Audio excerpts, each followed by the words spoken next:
Welcome to KK channel. இப்போ நம்ம பார்க்க போகிறது கார சேமியா. அதுக்கு மெயின் இன்க்ரீடியன்ட்ஸ் பார்த்தீங்கன்னா கார சேமியா தான்.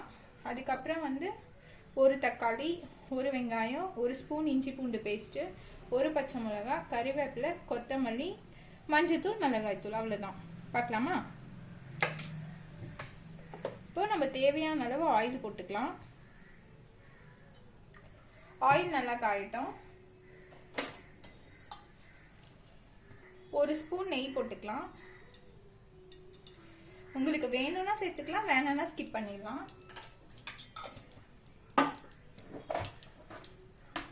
இப்போ எண்ணெய் நல்லா காஞ்சிருச்சு. இப்போ நம்ம வந்து கடுகு, சோம்பு, சீரகம் இது மூணுத்தையும் ஆட் பண்ணிக்கிறோம். நல்லா ஃப்ரை ஆகட்டும். இப்போ வந்து ஓரளவுக்கு ஃப்ரை ஆயிடுச்சு. இப்போ அதில் ஒரு பச்சை மிளகா, வெங்காயம், கறிவேப்பிலை சேர்த்துக்கலாம். நல்லா ஃப்ரை பண்ணி விட்டுக்கலாம். அன்டில் கோல்டன் ப்ரௌன் கலர் வர வரையும் நம்ம ஃப்ரை பண்ணிக்கலாம். லைட்டாக சால்ட்டு போட்டுக்கலாம். இப்போ நல்லா ஃப்ரை பண்ணுங்க, கோல்டன் ப்ரௌன் கலர் வரட்டும். வந்த பிறகு பார்த்துக்கலாம். இப்போ இந்த ஸ்டேஜ் வந்த பிறகு ஒரு ஸ்பூன் இஞ்சி பூண்டு பேஸ்ட் ஆட் பண்ண போகிறோம். கொஞ்சமாக கொத்தமல்லியும் ஆட் பண்ணிக்கலாம், ப்ளஸ் தக்காளி. இது நல்லா ஃப்ரை ஆகட்டும். ஃப்ரை ஆகிட்டு பார்ப்போம். இப்போ இந்த ஸ்டேஜில் வந்து நம்ம 1/4 ஸ்பூன் மஞ்சள் போட்டுக்கலாம்.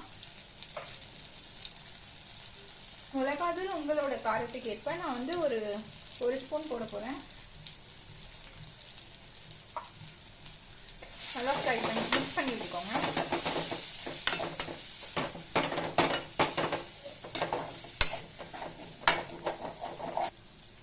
இப்போ இந்த ஸ்டேஜில் நல்லா வதங்கிட்ட பிறகு 1 டம்ளர் தண்ணி ஊற்றலாம்.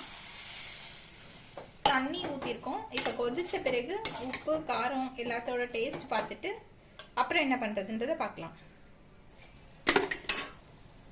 கொதிக்க ஆரம்பிச்சிருச்சு. இந்த ஸ்டேஜில் நம்ம என்ன பண்ணணும்னா உப்பு, காரம் ரெண்டுத்தையும் செக் பண்ணிக்கலாம். செக் பண்ணிட்டு வரேன் கைஸ். உப்பும் காரமும் கொஞ்சம் கம்மியாக இருக்குது. நான் எனக்கு ஆட் பண்ணிட்டேன். உங்களுக்கு கரெக்டாக இருந்தால் விட்டுருங்க, இல்லைன்னா தேவைக்கேற்ப போட்டுக்கலாம். இந்த ஸ்டேஜில் நம்ம வந்து 1 கப்பு சேமியாவை ஆட் பண்ணிக்கலாம்.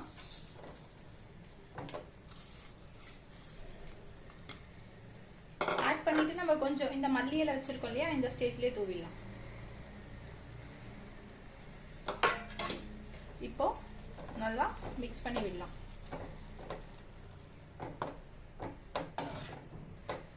வாட்டர் கண்டென்ட் பார்த்தீங்கன்னா 1 கப்பு சேமியாவுக்கு 1.5 கப்பு, இதில் 1.5 கப்பு தண்ணி எடுத்தீங்கன்னா கரெக்டாக போயிடும்.